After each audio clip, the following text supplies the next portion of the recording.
এক আল্লাহর বান্দার ঘরের ভিতরে কোনো খাবার নাই, বাচ্চাগুলো পেটের ক্ষুধায় কান্দে। এত নিচ্ছ, এত অসহায়, মায়ের সামনে বাচ্চাগুলো এমনভাবে চিল্লাইয়া কান্দে পেটের ক্ষুধায়। মা সহ্য করতে পারে না। পাশের বাড়িতেই বড় লোক, তার কাছে যখন মা দৌড়ে গেল, ভাই আমার বাচ্চাগুলো পেটের ক্ষুধায় মরণাপন্ন, একটু খাবার দাও, বাচ্চাগুলোকে খাওয়াবো। ওই বদমাইশ বলতেছে, তুমি যদি আমার সঙ্গে খারাপ কাজে লিপ্ত হতে পারো, বিনিময় খাদ্য তোমাকে আমি দেব। ওই আল্লাহর বান্দি আল্লাহর ভয় ফিরে আসলো। আল্লাহু আকবার। আয়েশা দেখে বাচ্চাগুলো এখন শ্বাসও টানতে পারে না, এরকম রুহুটা বের হবে। মায়ের সামনে বাচ্চা মারা যাবে, মার হুঁশ নাই। মা দৌড় দিয়া যাইয়া বলে, তোর প্রস্তাবে আমি রাজি, আগে খাদ্য দে, বাচ্চাগুলো বাঁচো। যখন বদমাইশ খারাপ কাজের জন্য সামনে অগ্রসর হওয়া শুরু করলো, ওই আল্লাহর বান্দির শরীরের মধ্যে থরথর করে কম্পন শুরু হয়ে গেল, সমস্ত শরীর থরথর করে কাঁপতেছে। তখন ওই আল্লাহর বান্দা বলে, হে আল্লাহর বান্দি, তোমার শরীর এরকম থরথর করে কেন কাঁপতেছে? তখন আল্লাহর বান্দি বলে, আল্লাহর ভয় আমার শরীরের ভিতরে কম্পন শুরু হয়ে গেছে। তখন আল্লাহর বান্দার মধ্যে আল্লাহ রাব্বুল আলামিন চিন্তার পরিবর্তন ঘটাইয়া দিল। আল্লাহর বান্দা বলে, ওরে আমার মালিক, আমার চেয়ে নেমুখ হারাম জালেম দ্বিতীয় দুনিয়ায় থাকতে পারে না। আরে তুমি মালিক, আমাকে এত সম্পদ দান করছো, আমাকে এত সম্মান দান করছো, তোমার এই বান্দি এত অসহায়, বাচ্চাগুলো মারা যায়, এই অবস্থায় তোমার ভয় তার শরীর কাঁপে, আর আমার তো একটু দিলের ভিতরে একটু কষ্টও লাগে নাই, কাঁপলো না। এই কথা বইলে আল্লাহর ভয় সে গুনার থেকে ফিরে আসলো। আর ডাক দিয়ে বলে, আল্লাহর বান্দি, তোমার যত মাল লাগে বস্তা ভইরা নাও, খাবার নিয়ে বাচ্চাদেরকে খাওয়াও। আমার মালিক তার তওবা এমনভাবে কবুল করলো, আল্লাহ রাব্বুল আলামিন জামানার নবী মূসা আলাইহিস সালাতু ওয়াস সালামকে বলে, হে জামানার নবী মূসা, যাও যাও, তুমি আমার ওই বান্দাকে সুসংবাদ দাও, আমি ওর জীবনের গুনাহ খাতা মাফ কইরা দিলাম, এই সুসংবাদ যাইয়া ওকে তুমি জানাও। জয় মূসা আলাইহিস সালাম চিন্তা করলেন, ব্যাপার কি, আল্লাহর বান্দা এমন কি কাজ করলো, আল্লাহ আমাকে নিজে সুসংবাদের জন্য পাঠায়। যাইয়া তালাশ করে বের করার পরে নবী বলে যে, আমার মালিক তোমার কাছে সুসংবাদ পাঠাইছে, তোমার জীবনের সব গুণ আমার মাওলায় মাফ কইরা দিছে। বলো এমন কি তুমি এক আমল করছো? তখন ঘটনা যখন খুইলা বলল, ওয়ানাহান নাফসা আনিল হাওয়া ফাইন্নাল জান্নাতা হিয়াল মাওয়া। যেই আল্লাহর বান্দা বান্দি আমার মাওলার ভয় গুনার থেকে ফিরে থাকবে, আমার মালিক বলেন তাদের জন্য আমি বেহেশত ঘোষণা করলাম। এই জন্য আমার ভাইদেরকে বলবো, পর্দালে মা বোনদেরকে বলবো, আল্লাহর ভয় ভিতরে পয়দা করা লাগবে। আল্লাহর ভয় যদি ভিতরে পয়দা না হয়, বাজার সে কিন্তু ইসলামের ব্যানার লাগাইয়া, পীর হইয়া, মুফতি হইয়া, মুহাদ্দিস হইয়া আল্লাহ এবং আল্লাহর রসুলের বিরুদ্ধাচারণ করতে একটু দ্বিধা করবে না। জোরে বলো কথা ঠিক না বেঠিক? এই জন্য আল্লাহর ভয় ভিতরে পয়দা করা লাগবে। 3 নম্বরে বলছিলাম, ওয়ালা তামুতুন্না ইল্লা ওয়া আনতুম মুসলিমুন। আমার মালিক বলেন, খবরদার, সতর্কবাণী, মুসলমান না হইয়া কেউ মরিও না। এখন অনেকে মনে মনে বলতে পারেন, হুজুর আলহামদুলিল্লাহ, আল্লাহ আমরা তো মুসলমান, মাশাআল্লাহ, আল্লাহ কবুল করুক। কিন্তু বাজানদেরকে বলবো, পর্দা আলে মা বোনরা যারা শুনছেন, মুসলমানের ঘরে জন্মগ্রহণ করলেই মুসলমান হওয়া যায় না। বাজান, মুসলমান একটা আরবি শব্দ, ইংরেজিতে বলে সারেন্ডার, বাংলা অর্থ আত্মসমর্পণ। বাজান, যেরকম নাকি ঘোড়ার মুখের মধ্যে লাগাম লাগাইয়া যখন লাগাম সাওয়ারি হাতে ছাড়ে, তখন ঘোড়ার নিজের ব্যক্তিগত শক্তি বুদ্ধি চালাকি আর কিন্তু চলে না। সওয়ারি ঘোড়াকে যেভাবে চালায় ওইভাবে চলার নামে হইল লাগাম লাগানো। জোরে বলেন কথা ঠিক না বে ঠিক? হে কবরের যাত্রীরা, আমরা যারা মুসলমান দাবি করি আমরা সবাই কিন্তু কালিমা পড়ছি কি পড়ি নাই? কি কালিমা পড়ছি?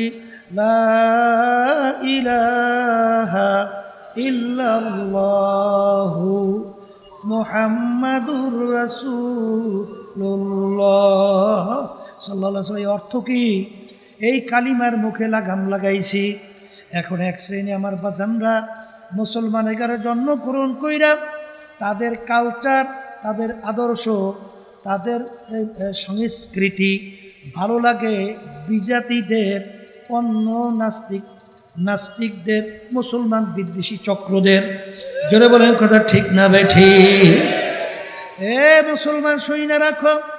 এই জন্য এক কবি বলছিলেন, মুসলমান না আমেরিকা লা লন্ডন সে উলফত হামি মস্তে মদিনা কর খোদায়া। হে মুসলমান সন্তান, তোমার রাস্তা তো আমেরিকা, লন্ডন, আল্লাহু আকবার, এই ভারত বিজাতিদের রাস্তা, তোমাদের রাস্তা না। তোমাদের রাস্তা হলো মদিনা শরীফ। ঘুমাই আছেন সরদারে দোজাহান মুহাম্মদ রাসূলুল্লাহ সাল্লাল্লাহু আলাইহি ওয়াসাল্লামের রাস্তা হইল তোমাদের রাস্তা। জোরে বলেন কথা ঠিক না বেঠিক? হে মুসলমান, মুসলমান যারা দাবি করো, আজকে আফসোস হয়, বাংলাদেশে ভারতের প্রধানমন্ত্রী ছিল বাজপেয়ী, যখন বাংলাদেশের ভিতরে আসছিল তখন কি পইরা আসছিল? জোরে কান ধুতি, আবার জোরে কান কি পইরা আসছিল? এই ধুতি কেমন দেখায়? হ্যাঁ কি? তারপরে ওদের জাতীয় পোশাক ওরা ছাড়ে নাই। আসতে কয়, ওদের জাতীয় পোশাক ছাড়ে নাই। আর আমাদের মুসলমানের কি হলো? আজকে অনেক মুসলমান সন্তানদের কালচার, পোশাকাদি এবং সংস্কৃতি ভালো লাগে বিজাতিদের। জোরে বলেন এই কথা ঠিক না বেঠিক? হ্যাঁ, মান তাশাব্বাহা বিকওমিন ফাহুয়া মিনহুম। আল্লাহ রাসূল সাল্লাল্লাহু আলাইহি ওয়াসাল্লাম বলেন, দুনিয়ার ভিতরে যাদের সঙ্গে তোমার সাদৃশ্য থাকবে, সম্পর্ক থাকবে এবং মোহাব্বত থাকবে, তাদের সঙ্গে কিয়ামতের ময়দানে হাসর হবে। কি কথা কি বুঝাইতে পারছি না পারি নাই? একটু জোরে বলেন, পারছি না পারি নাই? হ্যাঁ, যদি পাইরে থাকি, এই জন্য আমার ভাইদেরকে বলো, পর্দা আলে মোহাম্মদকে বলবো, মুসলমানি বুয়াদ গরদান নেহাদান আইনানে খদ বাদাস্তে খাজা দাদা। লাগাম লাগানোর মতো লাগাম লাগাইতে হবে। আল্লাহ এবং আল্লাহ রসুল যেটাকে ভালো বলে, তোমার আমার সেইটাকে ভালো বলতে হবে, যেটাকে খারাপ বলে সেইটাকে খারাপ বলতে হবে। রাজি আছি কেনা কেনা? কে কে রাজি আছেন হাত উঠান, আল্লাহ দেখুন। নারায়ে তাকবীর। পর্দারে মা বোনরা হাত উঠান, আল্লাহ দেখুন। আল্লাহ আপনি কবুল করে না। যারা এই বেহেশতের বাগানে এই মজলিসের ভিতরে আসছেন, নিয়াত যাদের সহি, এই ওসিলা আল্লাহ রাব্বুল আলামিন মাফ করে জান্নাতের ঘোষণা দিতে পারে। আমার আব্বাজান দাদাজান চরমনের জমিনে ঘুমায় আছে। আমার আব্বাজান বলতেন, দিনী মাহফিলে প্রথম থেকে শেষ পর্যন্ত থাইকা যার যার গন্তব্যে চলে গেলে আমল নামার ভিতরে কম পক্ষে হলো 50 লক্ষ নেকি, এরকম জমা হতেই পারে না। নিয়াত যাদের সহি, আল্লাহ রাব্বুল আলামিন লক্ষ লক্ষ নেকি তাদের আমল নামায় দান করবে। ব্যক্তি বিশেষ নেকির কিন্তু পার্থক্য আছে। কোন এক ব্যক্তি কোরআনুল কারীমের একটা অক্ষর তেলাওয়াত করলো, তার আমল নামার ভিতরে 10 নেকি জমা হইল। আর এক ব্যক্তি ওই একই অক্ষর তেলাওয়াত করলো, তার আমল নামার ভিতরে 10 থেকে নেকি বাড়তে বাড়তে 700 নেকি জমা হয়। এরপরে আল্লাহ রাব্বুল আলামিন কুরআনুল কারীমের ভিতরে বলছেন, আল্লাহু ইউদাইফু লিমান ইয়াশা। আল্লাহ যাকে ইচ্ছা করেন, কোনো হিসাব নাই, কোনো গণনা নাই, কোনো সংখ্যা নাই, বে হিসাবে আল্লাহ রাব্বুল আলামিন আমলনামায় নেকি দান করে। এই যে নেকি বাড়ে এবং কমে, এইটা কিসের উপরে ভিত্তি করিয়া? যে পীর এই লোকের উপরে ভিত্তি করিয়া? মুহাদ্দিস, মুফতি, শাইখুল হাদিস, এমপি, মিনিস্টার, মন্ত্রী, বড় বংশের, বড় শিক্ষিত না। এই নেকির পরিমাণ বাড়ে ইমানের উপরে ভিত্তি করিয়া। যার ইমান যত মজবুত, তার নেকির পরিমাণ তত বাড়ে। ওমর ফারুক রাদিয়াল্লাহু তাআলা আনহু, আপনারা জানেন যে যখন আয়াত শরীফ তেলাওয়াত আয়াত নাজেল হলো যে আল্লাহ রাব্বুল আলামিন তার গুনাহগার বান্দাবান্দিরা যদি খালেস তাওবা করে আল্লাহর কাছে মাপ চায়, আল্লাহ শুধু গুনাহ মাফ করবেন তাই না, ওই পিছনের গুনাহকে আল্লাহ নেকের দ্বারা পরিবর্তন করে দেবে। এই কথা শোনার পরে আবু বকর সিদ্দিক রাদিয়াল্লাহু তাআলা আনহু, তিনি তো পেরেশানির ভিতরে পড়িয়ে গেছেন যে তাইলে তো আমার সে ওমর, তার নেকি বাইরে গেছে। বলে তা কেমন? ওমর তো যখন দিনের বুঝ পায় নাই, তখন তোর দুষ্টামি ছিল আমার সে বেশি, তা গুনাহ বেশি হয়েছে না? এখন গুনাহ যদি নেকে পরিণত হয়, তাই নেকির পরিমাণ আমার সে বেরিয়ে গেছে। যাইয়া বলতেছে, ভাই ওমর, তোমার তো কিসমত ভালো, তোমার তো নেকির পরিমাণ অনেক বাইরে গেছে। অর্থাৎ বুঝাইতেছে আমার চেয়েও মনে হয় তোমার নেকি বাড়ছে, কারণ তুমি যে কাজ করছো ও কাজ তো আমি করতে পারি নাই। ওমর রাদিয়াল্লাহু তাআলা বলতেছেন, ভাই আবু বকর, মাশাআল্লাহ, খুশি হয়েছি, তবে আমার জীবনের সব নেকি আপনাকে আমি দিয়ে দেব যদি এক রাত্রের নেকি আমাকে দেন। কয় রাত্রে? এক রাত্রের নেকি। আবু বকর সিদ্দিক রাদিয়াল্লাহু তাআলা আশ্চর্য হয়ে গেল, ভাই ওমর কি বলতেছ? জীবনে সব নেকি দেবা আর এক রাত্রের নেকির বিনিময়? কোন রাত্রি?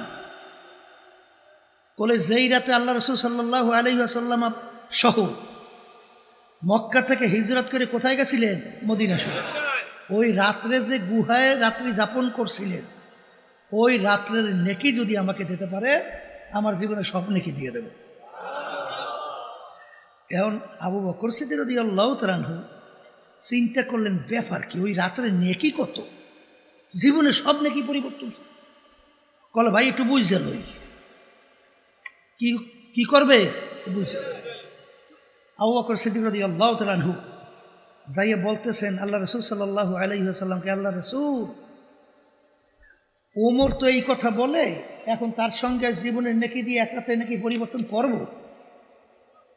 আল্লাহ রাসূল সাল্লাল্লাহু আলাইহি ওয়াসাল্লাম মিসকি হাসেন, কারণ ওমর রাদিয়াল্লাহু তাআলা তিনিও আল্লাহর হাবিবের শ্বশুর, আবু বকর সিদ্দিক রাদিয়াল্লাহু তাআলা আনহু তিনিও শ্বশুর। এখন কাকে ঠকায় কাকে জিতে? বলতেছে যে আপনি পরিবর্তন করবেন কি তা জানি না, তবে ওই রাত্রের নেকির একটা পরিমাণ আমি বলি। যত মানুষ দুনিয়াতে আসছে, যত নেকি করছে করবে, সব যদি এক পাল্লায় দেয়, আর আপনার ওই এক রাত্রের নেকি আর একটা পাল্লায় যদি দেয়, ওই এক রাত্রের নেকির ওজন ডাইবে যাবে। এখন আপনি পরিবর্তন করবেন কিনা আপনি জানেন। এখন এই নেকির পরিমাণ বাড়ছিল কেন?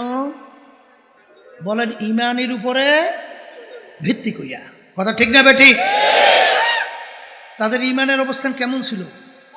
আর আল্লাহ রাব্বুল আলামিন তো আমাদেরকে হুকুম করছেন, আমিনু কামা আমানান নাস। তোমাদের ইমানের ধরনটা কেমন হবে?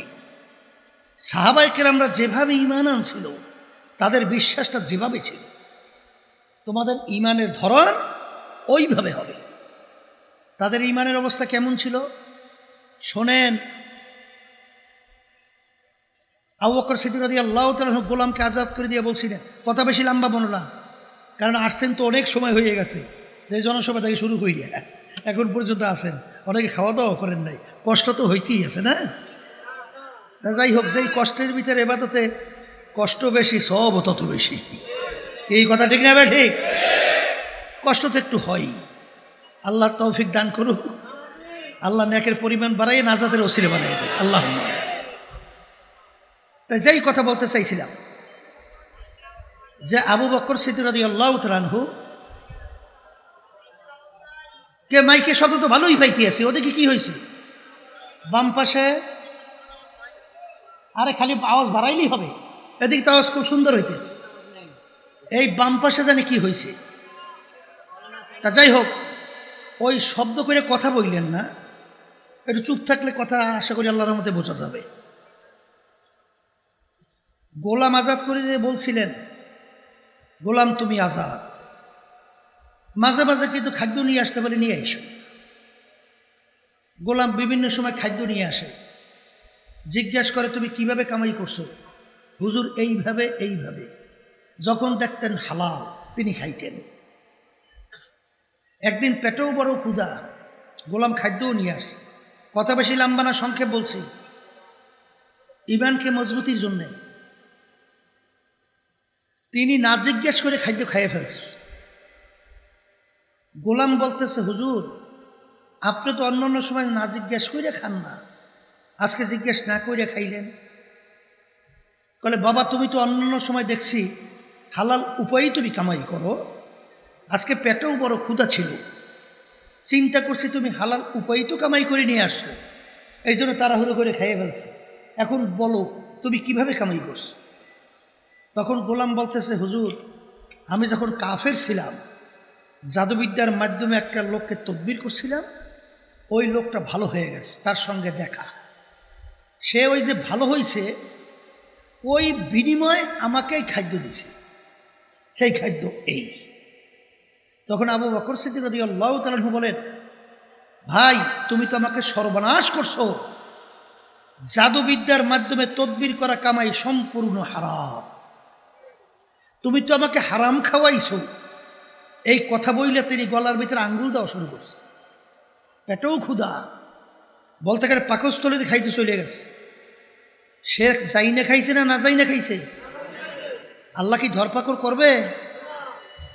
তারপরেও তিনি খাদ্য বাড়ি করার জন্য চেষ্টা করতেছে। লোকেরা বলে, হুজুর আপনাকে তো আল্লাহ ধরপাকড় করবে না, আর খাদ্য আপনি না যাই না খাইছেন, পাকস্থলীতে চলে গেছে, বলতে গেলে আপনি নিজেকে কষ্ট দেন কেন? তিনি বলতেছেন, ইমানের অবস্থান শোনেন, তিনি বলতেছেন, হে আমার সাথীরা, আল্লাহ রসুল সাল্লাল্লাহু আলাইহি ওয়াসাল্লাম বলছেন, যেই হারাম মালের দ্বারা রক্ত এবং গোশত তৈরি হবে তার জায়গা জাহান্নাম ছাড়া হবে না, তার জায়গা জাহান্নাম ছাড়া হবে না। আমি আবু বকর যদি মারাও যায়, তারপরে ওই খাদ্য আমি পেট থেকে বের করেই ছাড়ব। তখন লোকেরা বলে, হুজুর পেট ভইরে পানি খান, গলায় আঙ্গুল দিলে বমি হবে, বমির সঙ্গে খাদ্য বের হয়ে আসবে। তিনি পেট ভরে পানি খেয়ে যখন গলায় আঙ্গুল দিল, বমি হয়ে গেল, খাদ্য বের হয়ে গেল, তিনি বলেন আলহামদুলিল্লাহ। এই ছিল তাদের ইমানের অবস্থা। ওমর ফারুক রাদিয়াল্লাহু তাআলা আনহু, আপনারা জানেন নীল নদী, শোনেন নাই? নীল নদীর নাম শুনছেন? শুনছেন তো? নীল নদীর একটা নিয়ম ছিল, প্রতি বছর একটা সময় শুকাইয়া যাইত। যুবতী একটা সুন্দরী মেয়েকে যদি নীল নদীর ভিতরে বলি দেওয়া হইতো, বলি বোঝেন তো, ওই হিন্দুরা কয় বলি, মানে জবাই করা হতো, তাইলে পানি আসতো, নাহলে পানি আসতো না। আর ওই পানি এত জরুরি গুরুত্বপূর্ণ, ওই পানি খাইয়ে মানুষ বাঁচত, আর ওই পানি দিয়ে ফসল হয়, ফসল খাইয়ে মানুষ বাঁচে। এখন যখন মুসলমানদের আয়ত্তে নীল নদ সহ যখন তাদের আয়ত্তে আইসা গেল, এখন নিয়ম অনুযায়ী তো নীল নদীর পানি বলেন শুকিয়ে গেছে না? শুকাইছে। এখন নিয়ম কি? সুন্দরী একটা যুবতী মেয়েকে জবাই, নালে পানি।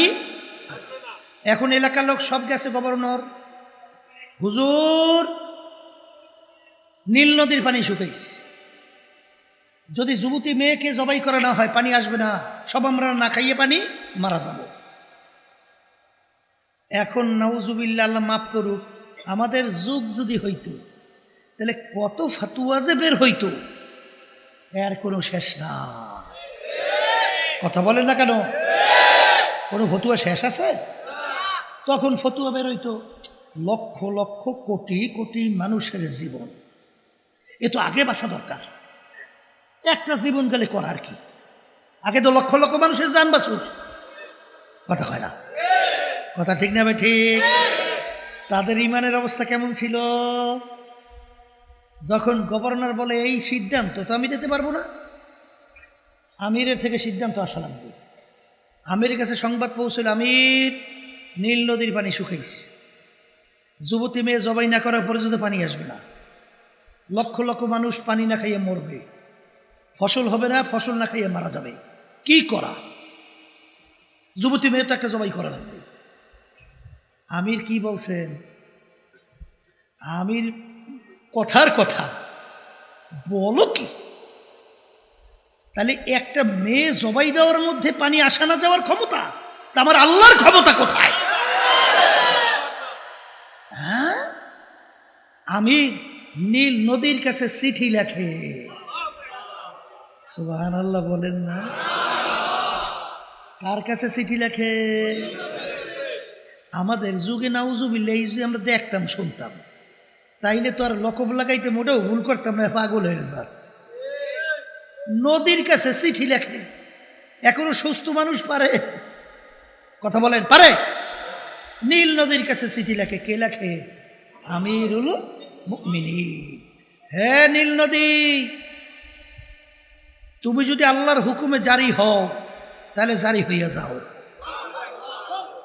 আর যদি আল্লাহর হুকুমে জারি না হও তোমার পানি আমাদের লাগবে না। Direct action. যাও, চিঠি নিয়ে নীল নদীর ভিতরে ফালাও।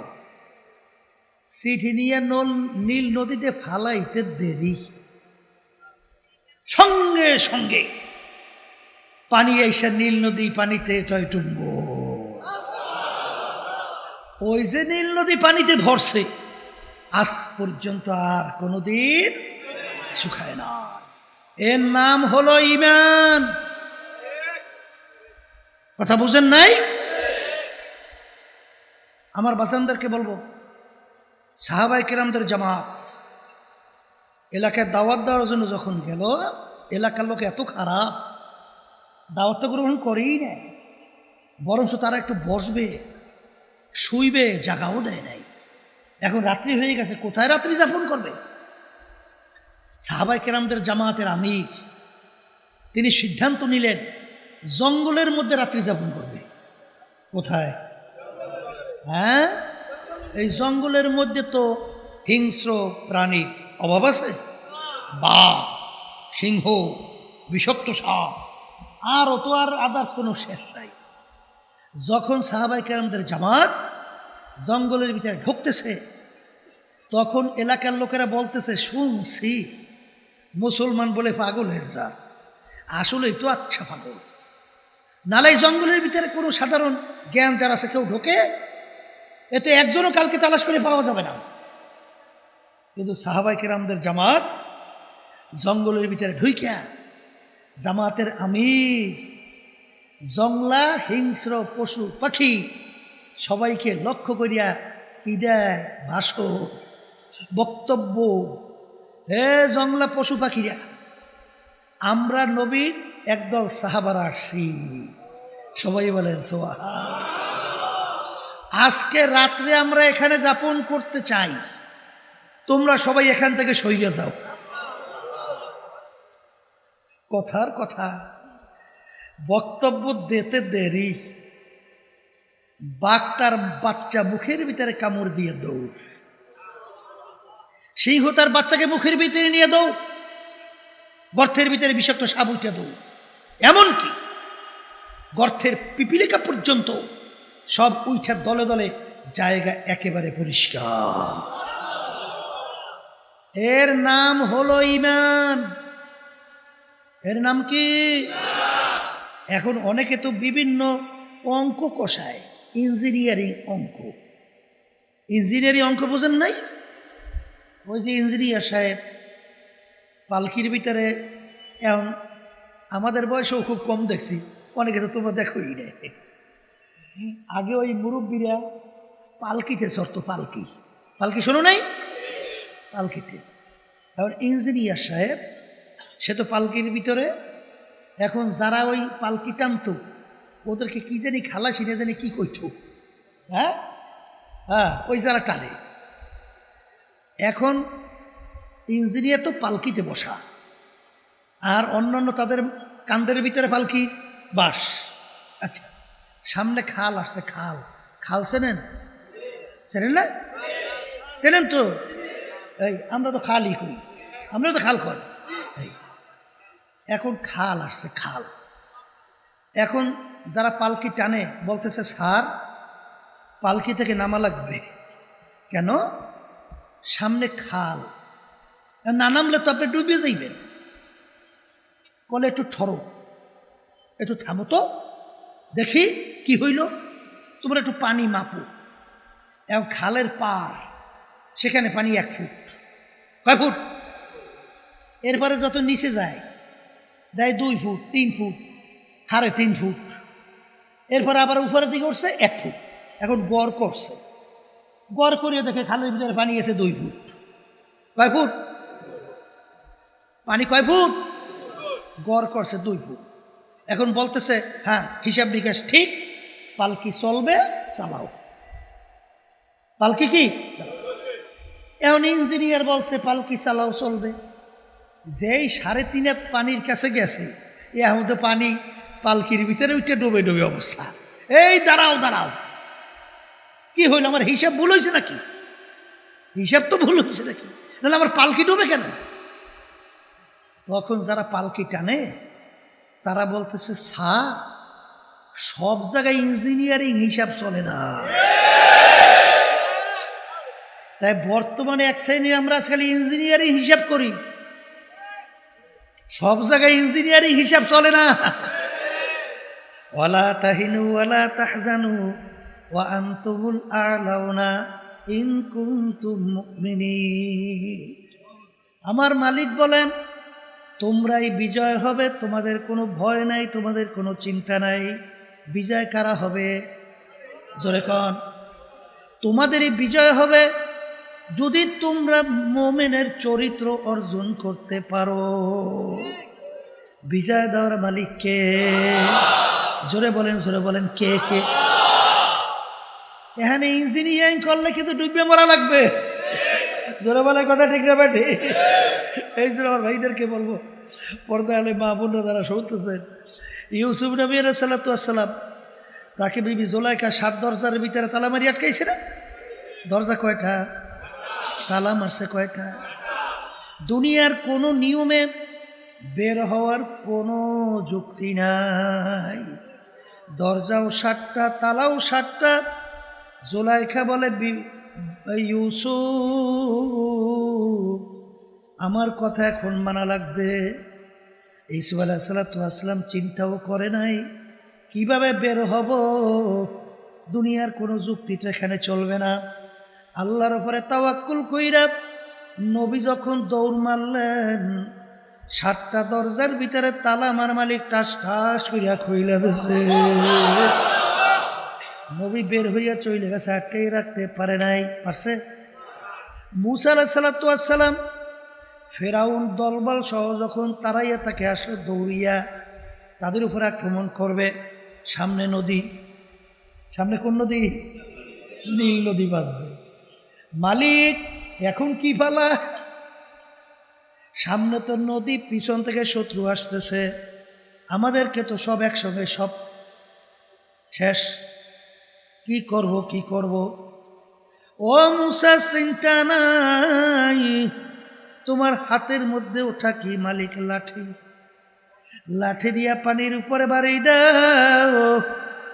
বাড়ি দেওয়ার সঙ্গে সঙ্গে রাস্তা বহুত হইয়া গেল। এখন যাও, দলবল লইয়ে যাও, যাও যাও যাও, ফরাইয়ে যাও। কে পার করে? আর একটু আসতে কর না, কে পার করে? এই জন্য আমার ভাইদেরকে বলবো, পর্দা আলে মা বোনদেরকে বলবো, আমি প্রথম যে আপনাদের সামনে আয়াত শরীফ তেলাওয়াত করছি, আমার মালিক বলছেন ইমানদারেরা। কাদেরকে সম্বোধন করছে? বলেন বলেন, এই ইমানদার কারা? হাদিসের ভিতরে আসছে অনেক মুসল্লি নামাজ পড়ে কিন্তু ওদের ভিতরে ঈমান নাই। আল্লাহ রাব্বুল আলামিন কোরআনুল কারীমের ভিতরে বলেন ফাওয়াইলুল লিল মুসাল্লিন, নামাজি ওর জন্য জাহান্নাম। কথা ঠিক না বেঠিক? তাহলে ঈমানকে আগে মজবুত করতে হবে, নির্ভেজাল করতে হবে। আল্লাহ রাসূল সাল্লাল্লাহু আলাইহি ওয়াসাল্লাম বলেন আখলিস দীনাকা ইয়াকফিকা আমালুল কলিল। তোমাদের ঈমানকে যদি তোমরা নির্ভেজাল করতে পারো, অল্প আমলি তোমাদের নাজাতের জন্য যথেষ্ট। কি জোরে বলেন? কথা ঠিক না বেঠিক? এই জন্য ঈমানকে মজবুত করা লাগবে। এক শ্রেণী আমার বাজানরা আছে, আল্লাহ কোরআনুল কারীমের ভিতরে বলে ওয়াজতানিবুত তাগুত, তোমরা তাগুত থেকে পরহেজ করো, তাগুত থেকে বাইসে থাকো। এই তাগুতকে বাদ দাও। তাগুত কাকে বলে? এই মানব রচিত তন্ত্র মন্ত্র কুফরি, এটা তাগুতের ভিতরে একটা বড় তাগুত। কথা কয় না? এক শ্রেণীর মনে করে নামাজও পড়ে, রোজাও রাখে, হজও করে, যাকাতও আদায় করে, তাহাজ্জুদের নামাজ অনেকাংশে কম পড়ে না, তাসবিহের জিকিরও করে, কিন্তু তারা এই তাগুতের সাথে জড়াইয়া মসজিদে যাইয়া সেজদা দিয়া আল্লাহকে খুশি করতে চায়। জোরে বলেন। এক শ্রেণী আমার বাজানরা মসজিদে যায়, রুকুর ভিতরে যাইয়া সুবহানা রাব্বিয়াল আযীম তাসবিহ আদায় করে। কাকে খুশি করে? একটু জোরে মুখ খুলে বলেন। আবার সেজদার ভিতরে যাইয়া সুবহানা রাব্বিয়াল আলা, কাকে খুশি করে? আবার বাহিরে নাইমা স্লোগান দেয় আমার নেতার চরিত্র ফুলের মতো পবিত্র, নামাজ পড়ে না এক ওয়াক্ত। ভুল কইছি মনে হয়? হ্যাঁ, শুধু শোনেন, এক শ্রেণী বর্তমানে আমার মতো আলেমরাও বাইরেছে, একটু যদি কোনো কায়দা দান খয়রাত করে, ওদিকে তো আল্লাহ এবং আল্লাহ রসুলের বিরুদ্ধে যত আইন আছে, যত জুলুম আছে, যত মিথ্যাচার আছে, যত ঘুষ আছে, যত সুদ আছে, যা কিছু আছে সব একটাও বাদ নাই। এখন একটু সহযোগিতা করছে, তার প্রশংসায় পঞ্চমুখ। হাদিসের ভিতরে আসছে আল্লাহ রসুল সাল্লাল্লাহু আলাইহি ওয়াসাল্লাম বলেন ফাসিকদের যখন প্রশংসা করা হয় আমার মালিক করে কাঁপতে থাকে। আমার কথা না, আল্লাহ রসুল সাল্লাল্লাহু আলাইহি ওয়াসাল্লাম বলছেন, আমি শুনাইতেছি মিয়া। হ্যাঁ, এক শ্রেণী বেরোইছে মসজিদে যে আল্লাহকে খুশি করে, বাহিরে নাইমিয়া দুনিয়াদার, ইসলাম বিদ্বেষী, আল্লাহ আল্লাহ রসুল বিদ্বেষী, মুসলমান বিদ্বেষী চক্রদের সাথে জড়াইয়া আবার মসজিদে যাইয়া আল্লাহকে খুশি করে। আছে না নাই? এই আল্লাহ রসুল সাল্লাল্লাহু আলাইহি ওয়াসাল্লাম কি বলছেন? দুনিয়া এবং আখিরাতের সম্পর্কটা কি? আল্লাহ রসুল বলেন কাজুরাতাই, দুই সতীনের মতো। কির মতো? বলেন, মুখ খুলে বলেন। হে আল্লাহর বান্দারা, আপনাদের এলাকায় একটু তালাশ করে দেখবেন, কোন স্বামী যদি তার দুইজন স্ত্রী থাকে, দুইজন স্ত্রীকে একসঙ্গে কিন্তু খুশি রাখতে পারে না? পারে? একজন খুশি হলে আরেকজন বেজার। ঠিক আল্লাহ রাসূল সাল্লাল্লাহু আলাইহি ওয়াসাল্লাম বলেন দুনিয়া এবং আখিরাতের সম্পর্ক কাজুরাতাইন, দুই সতীনের মতো। দুই সতীন একত্রে যেভাবে খুশি রাখা যায় না, এভাবে দুনিয়া এবং আখিরাতকে একত্রে খুশি রাখা যায় না। আমি বলছি না, আল্লাহ রাসূল সাল্লাল্লাহু আলাইহি ওয়াসাল্লাম বলছেন। মুখ খুলে বলেন, কে বলছে? আবার জোরে বলে, কে বলছে? হ্যাঁ, এটা বিশ্বাস করা লাগবে না? এর নাম হলো ঈমান। নাম কি? তাহলে ইমানকে নির্ভেজাল করা লাগবে। কি করা লাগবে? আবার জোরে কন। এই হাদিসের ভিতরে আসছে, মান ক্বালা লা ইলাহা ইল্লাল্লাহ হাক্কান ফাদাখালাল জান্নাহ। যে কালিমা তার হক আদায় কইরা পড়বে, সে বেহেশতের ভিতরে ঢুকবে। কালিমার হক কি?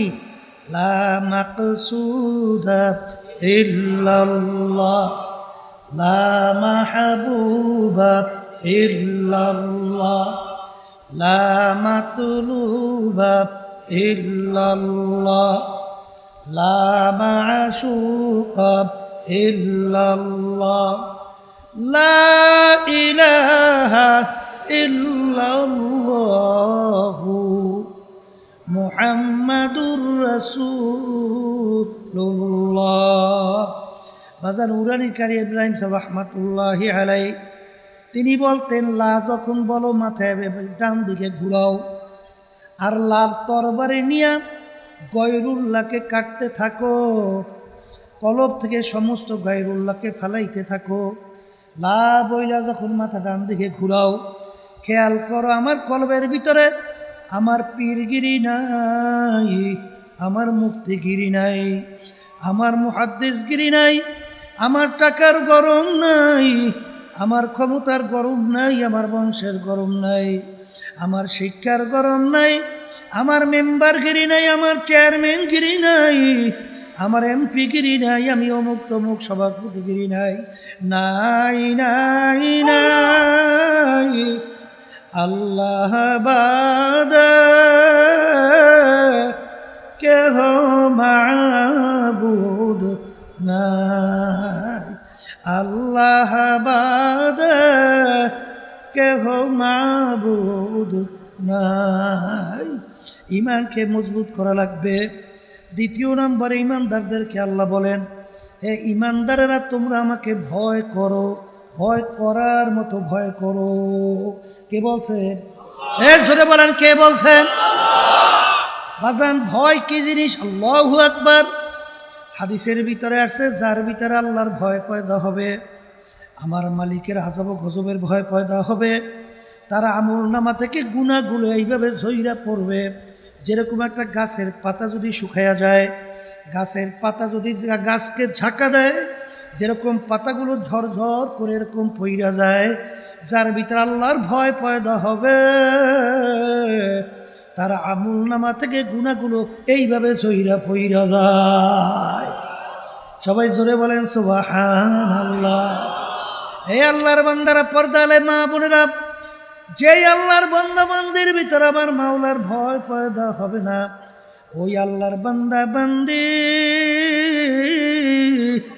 কোনদিন গুনাহ থেকে ফিরতে পারবে না। জোরে কান পারবে?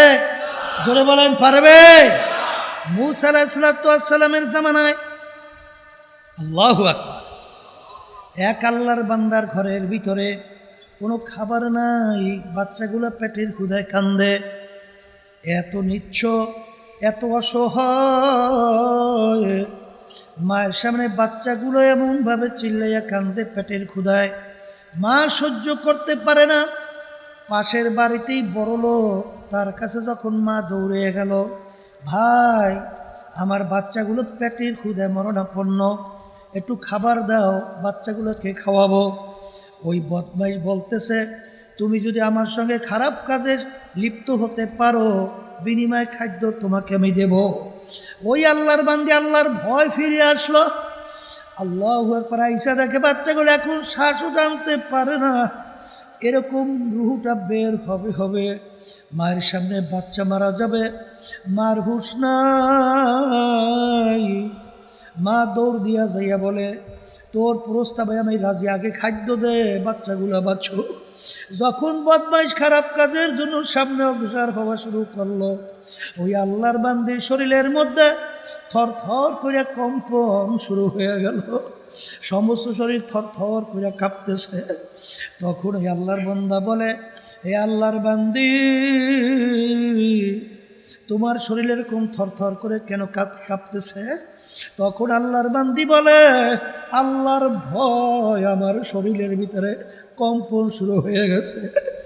তখন আল্লাহর বান্দার মধ্যে আল্লাহ রাব্বুল আলামিন চিন্তার পরিবর্তন ঘটাইয়া দিল। আল্লাহর বান্দা বলে, ওরে আমার মালিক, আমার চেয়ে নেমুখ হারাম জালেম দ্বিতীয় দুনিয়ায় থাকতে পারে না। আরে তুমি মালিক আমাকে এত সম্পদ দান করছো, আমাকে এত সম্মান দান করছো, তোমার এই বান্দি এত অসহায়, বাচ্চাগুলা মারা যায়, এই অবস্থায় তোমার ভয় তার শরীর কাঁপে, আর আমার তো একটু দিলের ভিতরে একটু কষ্ট লাগে নাই, কাঁপলো না। এই কথা বইলে আল্লাহর ভয় সে গুনার থেকে ফিরে আসলো। আর ডাক দিয়ে বলে, আল্লাহর বান্দি তোমার যত মাল লাগে বস্তা ভইরা নাও, খাবার নিয়ে বাচ্চাদেরকে খাওয়াও। আমার মালিক তার তওবা এমনভাবে কবুল করলো, আল্লাহ রাব্বুল আলামিন জামানার নবী মূসা আলাইহিস সালাতু ওয়াস সালামকে বলে, হে জামানার নবী মূসা, যাও যাও, তুমি আমার ওই বান্দাকে সুসংবাদ দাও, আমি ওর জীবনের গুনাহ খাতা মাফ কইরা দিলাম, এই সুসংবাদ যাইয়া ওকে তুমি জানাও। জয় মূসা আলাইহিস সালাম চিন্তা করলেন, ব্যাপার কি, আল্লাহর বান্দা এমন কি কাজ করলো, আল্লাহ আমাকে নিজে সুসংবাদের জন্য পাঠায়। যাইয়া তালাশ করে বের করার পরে নবী বলে যে, আমার মালিক তোমার কাছে সুসংবাদ পাঠাইছে, তোমার জীবনের সব গুণ আমার মাওলায় মাফ কইরা দিছে। বলো এমন কি তুমি এক আমল করছো? তখন ঘটনা যখন খুইলা বলল, ওয়ানাহান নাফসা আনিল হাওয়া ফাইন্নাল জান্নাতা হিয়াল মাওয়া। যেই আল্লাহর বান্দা বান্দি আমার মাওলার ভয় গুনার থেকে ফিরা থাকবে, আমার মালিক বলেন তাদের জন্য আমি বেহেশত ঘোষণা করলাম। এই জন্য আমার ভাইদেরকে বলবো, পর্দালে মা বোনদেরকে বলবো, আল্লাহর ভয় ভিতরে পয়দা করা লাগবে। আল্লাহর ভয় যদি ভিতরে পয়দা না হয়, বাজার সে কিন্তু ইসলামের ব্যানার লাগাইয়া পীর হইয়া, মুফতি হইয়া, মুহাদ্দিস হইয়া আল্লাহ এবং আল্লাহর রসুলের বিরুদ্ধাচারণ করতে একটু দ্বিধা করবে না। জোরে বলো কথা ঠিক না বেঠিক? এই জন্য আল্লাহর ভয় ভিতরে পয়দা করা লাগবে। 3 নম্বরে বলছিলাম, ওয়ালা তামুতুন্না ইল্লা ওয়া আনতুম মুসলিমুন। আমার মালিক বলেন, খবরদার, সতর্কবাণী, মুসলমান না হইয়া কেউ মরিও না। এখন অনেকে মনে মনে বলতে পারেন, হুজুর আলহামদুলিল্লাহ আল্লাহ আমরা তো মুসলমান, মাশাআল্লাহ, আল্লাহ কবুল করুক। কিন্তু বাজানদেরকে বলবো, পর্দা আলে মা বোনরা যারা শুনছেন, মুসলমানের ঘরে জন্মগ্রহণ করলেই মুসলমান হওয়া যায় না। বাজান মুসলমান একটা আরবি শব্দ, ইংরেজিতে বলে সারেন্ডার, বাংলা অর্থ আত্মসমর্পণ। বাজান যেরকম নাকি ঘোড়ার মুখের মধ্যে লাগাম লাগাইয়া যখন লাগাম সওয়ারি হাতে ছাড়ে, তখন ঘোড়ার নিজের ব্যক্তিগত শক্তি, বুদ্ধি, চালাকি আর কিন্তু চলে না। সওয়ারি ঘোড়াকে যেভাবে চালায় ওইভাবে চলার নামে হইল লাগাম লাগানো। জোরে বলেন কথা ঠিক না বেঠিক? হে কবরের যাত্রীরা, আমরা যারা মুসলমান দাবি করি, আমরা সবাই কিন্তু কালিমা পড়ছি কি পড়ি নাই? কি কালিমা পড়ছি? লা ইলাহা ইল্লাল্লাহু মুহাম্মাদুর রাসূলুল্লাহ সাল্লাল্লাহু আলাইহি ওয়াসাল্লাম। অর্থ কি? এই কালিমার মুখে লাগাম লাগাইছি। এখন এক শ্রেণী আমার বাজানরা মুসলমানের ঘরে জন্মগ্রহণ কইরা তাদের কালচার, তাদের আদর্শ, তাদের সংস্কৃতি ভালো লাগে বিজাতিদের, অন্য নাস্তিকদের, মুসলমান বিদ্বেষী চক্রদের। জোরে বলেন কথা ঠিক না বেঠিক? এ মুসলমান সইনা রাখো। এই জন্য এক কবি বলছিলেন, মুসলমান না আমেরিকা, লা লন্ডন সে উলফত, হামি মস্তে মদিনা কর খোদায়া। হে মুসলমান সন্তান, তোমার রাস্তা তো আমেরিকা, লন্ডন, আল্লাহু আকবার, এই ভারত বিজাতিদের রাস্তা তোমাদের রাস্তা না, তোমাদের রাস্তা হলো মদিনা শরীফ। ঘুমায় আছেন সরদারে দোজাহান মুহাম্মদ রাসূলুল্লাহ সাল্লাল্লাহু আলাইহি ওয়াসাল্লামের রাস্তা হইল তোমাদের রাস্তা। জোরে বলেন কথা ঠিক না বেঠিক? হে মুসলমান, মুসলমান যারা দাবি করো, আজকে আফসোস হয়, বাংলাদেশে ভারতের প্রধানমন্ত্রী ছিল বাজপেয়ী, যখন বাংলাদেশের ভিতরে আসছিল তখন কি পইরা আসছিল? জোরে কান ধুতি, আবার জোরে কান কি পইরা আসছিল? এই ধুতি কেমন দেখায়? হ্যাঁ কি?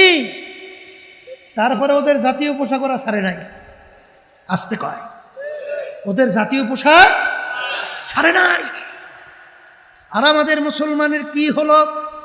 আজকে অনেক মুসলমান সন্তানদের কালচার, পোশাকাদি এবং সংস্কৃতি ভালো লাগে বিজাতিদের। জোরে বলেন এই কথা ঠিক না বেঠিক? হ্যাঁ, মান তাশাব্বাহা বিকওমিন ফাহুয়া মিনহুম। আল্লাহ রাসূল সাল্লাল্লাহু আলাইহি ওয়াসাল্লাম বলেন, দুনিয়ার ভিতরে যাদের সঙ্গে তোমার সাদৃশ্য থাকবে, সম্পর্ক থাকবে এবং মোহাব্বত থাকবে, তাদের সঙ্গে কিয়ামতের ময়দানে হাসর হবে। কি কথা কি বুঝাইতে পারছি না পারি নাই? একটু জোরে বলেন, পারছি না পারি নাই? হ্যাঁ, যদি পাইরে থাকি, এই জন্য আমার ভাইদেরকে বলো, পর্দা আলে মোহাম্মদকে বলবো, মুসলমানি বুয়াদ গরদান নেহাদান আইনানে খদ বাদাস্তে খাজা দাদা। লাগাম লাগানোর মতো লাগাম লাগাইতে হবে। আল্লাহ এবং আল্লাহ রাসূল যেটাকে ভালো বলে, তোমার আমার সেইটাকে ভালো বলতে হবে, যেটাকে খারাপ বলে সেইটাকে খারাপ বলতে হবে। রাজি আছি কেডা কেডা? কে কে রাজি আছেন হাত উঠান, আল্লাহ দেখুন। নারায়ে তাকবীর। পর্দারে মা বোনরা হাত উঠান, আল্লাহ দেখুন। আল্লাহ আপনি কবুল করে না। আমরা নিয়ত করছি, এই শক্তি আমাদের আছে, লক্ষ্যে পৌঁছে শক্তি আমাদের নাই। আছে? যেমন নাকি ছোট বাচ্চা মায়ের দুধ পান করে, ওই বাচ্চা টাইনে জোর করে মাকে দুধ খাওয়ার শক্তি বাচ্চার আছে? হ্যাঁ পারে, পারে পারে। এই কিন্তু বাচ্চার যখন দুধের সময় হয়, ওর যখন দুধ খাইতে মন চায়, অস্ত্র কিন্তু একটা আছে। কি অস্ত্র? ওয়া ওয়া কইরা কান্না শুরু করে। বাচ্চার কান্না শোনার পরে মায়ের কাজ হাতের থেকে ঠাস কইরা পইরা যায়। মা সহ্য করতে পারে না, মা দৌড় দিয়ে বাচ্চাকে ধরে, দেখে বাচ্চার তামাম গায়ে পায়খানা প্রস্রাবে ভরা। কি থাকতে পারে না? পায়খানা প্রস্রাবে ভরা থাকতে পারে না। এখন মা রাগ করে বাচ্চাকে আগুনের ভিতরে ফেলাইয়ে দেয়, পানির মধ্যে। এই নিচে ঢিল মাইরিয়া জমিনে ফেলাইয়ে দেয়। আরে ফালায় তো না, বরঞ্চ ধোয়াইয়া মুসাইয়া কোলের ভিতরে নিয়ে চুমা দেয়, আদর করে।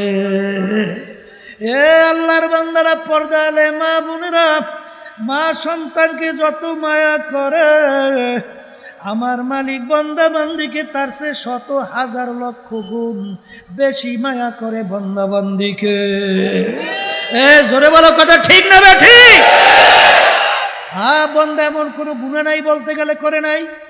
মৌতের কথা মনে পড়লো, কবরের কথা মনে পড়লো, জাহান্নামের কথা মনে পড়লো, বান্দা চিন্তা করলো তওবা করতে হবে, কবরে যাওয়া লাগবে, আলেমের কাছে যাওয়া লাগবে, তার কথা অনুযায়ী চলা লাগবে। বান্দা রওনা করলো, আরে পথের মধ্যে হায়াত শেষ, বান্দা মারা গেল।